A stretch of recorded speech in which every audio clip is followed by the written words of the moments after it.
হয়েছে। আজকে আমি একটু আগে বলেছি যে ডাকসু নির্বাচন আমাদের চোখ খুলে দিয়েছে। অর্থাৎ আজকে আমরা দেখতে পাচ্ছি এই যে জামাত, তারা সেই পতিত ফ্যাসিবাদ আওয়ামী লীগের সাথে হাত মিলাতেও তারা লজ্জা করছে না। তারা বিএনপির বিজয় ঠেকানোর জন্য তারা এই কাজটি করেছে। আগামী নির্বাচনও তারা সেই কাজটি করতে পারে। সেই কারণে আমাদেরকে হেলা ফেলায় চললে চলবে না। আমাদেরকে সমস্ত কাজকে সিরিয়াস ভাবে নিতে হবে এবং ঘরে ঘরে বিএনপির দুর্গ গড়ে তুলতে হবে। সামনের নির্বাচন নিয়ে ষড়যন্ত্র হচ্ছে, নির্বাচন যাতে বিলম্বিত হয় সেই জন্য ষড়যন্ত্র হচ্ছে।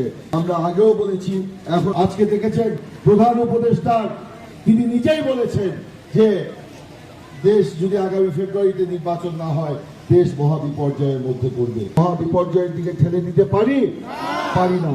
আজকে আমরা ছাত্রদের গণ অভ্যুত্থান ঘটিয়ে আমরা আওয়ামী ফ্যাসিবাদের অবসান ঘটিয়েছি।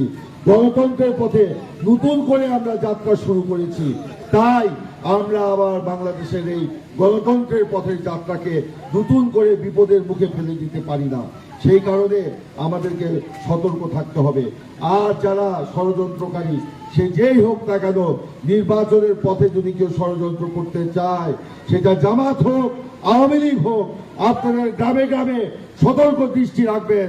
তারা যদি নির্বাচনের পথে প্রতিবন্ধকতা সৃষ্টি করতে চায় তাদের তালিকা করবেন। ইনশাল্লাহ আওয়ামী লীগকে ঘেরাও করে যেরকম তাদের পতন ঘটানো হয়েছিল, আমরাও গ্রামে গ্রামে ঘেরাও দিব ইনশাল্লাহ। গণতন্ত্রকারীদের কোনো ক্ষমা নাই। গণতন্ত্রের প্রশ্নে শহীদ জিয়া যেরকম আপোষ করেন নাই, বেগম খালেদা জিয়া যেরকম আপোষ করেন নাই, তারেক রহমান যেরকম আপোষ করেন নাই, এখনো বিএনপি নেতা কর্মীরা আপোষ করবে না। সেই কারণে আপনারা সকলে সতর্ক থাকবেন। বন্ধুগণ, বিএনপি হচ্ছে জনগণের দল। জনগণের পালস বুঝে বিএনপি রাজনীতি করে। একই সাথে জনগণের পছন্দ অপছন্দ, ভালো মন্দ আমল নিয়েও আমাদেরকে রাজনীতি করতে হয়। আজকে দেখেন আওয়ামী লীগ রাজনীতিকে নষ্ট করে দিয়ে গেছে। তারা দুর্নীতি করেছে, লুটপাট করেছে, মানুষের পকেট কেটে নিজেদের পকেট ভারী করেছে।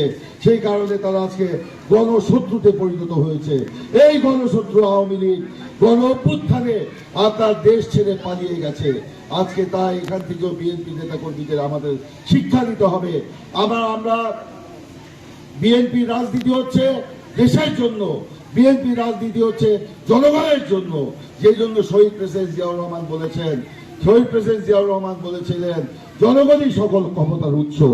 আর আমার নেতা তারেক রহমান বলছেন জনগণের সাথে থাকুন, জনগণকে সঙ্গে রাখুন। অর্থাৎ আমাদের চূড়ান্ত বিষয় হচ্ছে জনগণ। জনগণের সার্বভৌমত্ব আমরা বাংলাদেশে প্রতিষ্ঠা করতে চাই, জনকল্যাণ আমরা নিশ্চিত করতে চাই। সেই জন্য আজকে জনগণের কল্যাণে আমাদেরকে নিবেদিত থাকতে হবে, নিজেদের ভাগ্য পরিবর্তনের জন্য নয়। বিএনপি রাজনীতি করে জনগণের ভাগ্যের পরিবর্তনের জন্য। সেই কাজটি আমাদের রাখতে হবে। সেই জন্য আওয়ামী লীগ যা করেছে, আমাদের নেতা কর্মীরা যেন সেই পথে পা না বাড়ায়, সেদিকেও আমাদেরকে সতর্ক থাকতে হবে। এই বিষয়ে আমাদের নেতা তারেক রহমান অত্যন্ত সতর্ক রয়েছেন।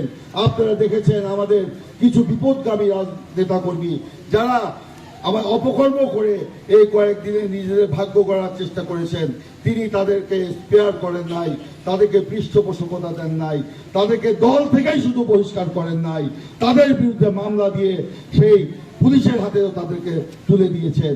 এটাই হচ্ছে তারেক রহমানের পরিবর্তনের রাজনীতি, এটাই হচ্ছে বিএনপির পরিবর্তনের রাজনীতি। আমরা রাজনীতির সেই পরিবর্তন আনতে চাই বলেই তারেক রহমান তার দলের ত্যাগী নেতা যারা বিগত সময় আন্দোলন সংগ্রামে ছিল, তারা যারা আজকে অপকর্ম করছে, তাদের বিরুদ্ধেও তারেক রহমান ব্যবস্থা নিতে কুণ্ঠিত হচ্ছেন না। ধানের শীষের সরকার যদি প্রতিষ্ঠিত হয় জনগণের রায়ে, তাহলে সেই সরকার জনগণের জন্য কি করবে সেই একটি ফর্দ, সেই একটি বিবরণ তারেক রহমান ইতিমধ্যেই জাতির সামনে উপস্থাপন করেছেন। তিনি বলেছেন ইনশাল্লাহ আগামী দিনে ধানের শীষের সরকার যদি প্রতিষ্ঠিত হয়, তাহলে বাংলাদেশের সকল মানুষের চিকিৎসা বিনামূল্যে করা হবে সেই ব্যবস্থা তিনি করবেন এবং গরিব মানুষের জন্য 50 ধরনের ওষুধ বিনামূল্যে প্রদান করা হবে। তিনি বলেছেন প্রত্যেকটা পরিবারকে, অর্থাৎ যেগুলো অভাবী পরিবার, গরিব পরিবার, তাদেরকে একটি করে ফ্যামিলি কার্ড দেওয়া হবে। সেই ফ্যামিলি কার্ড হবে সেই পরিবারের মহিলা সদস্যদের নামে, কারণ এই মহিলা সদস্যরা সংসার চালায়। সেই জন্য সেই ফ্যামিলি কার্ডের মাধ্যমে সেই পরিবারকে প্রতি মাসে চাল, ডাল, তেল, চিনি, লবণ দ্রব্যের মাধ্যমে অথবা নগদ অর্থে সংসারের একটি খরচ সেই মহিলার হাতে তুলে দেওয়া হবে। বেকার বোঝা হয়ে না দাঁড়ায়, সেই টাকা দিয়ে যেন সে সংসারে কন্ট্রিবিউট করতে পারে এবং একই সাথে নিজের চাকরি বাকরি কর্মসংস্থান খুঁজে নিতে পারে।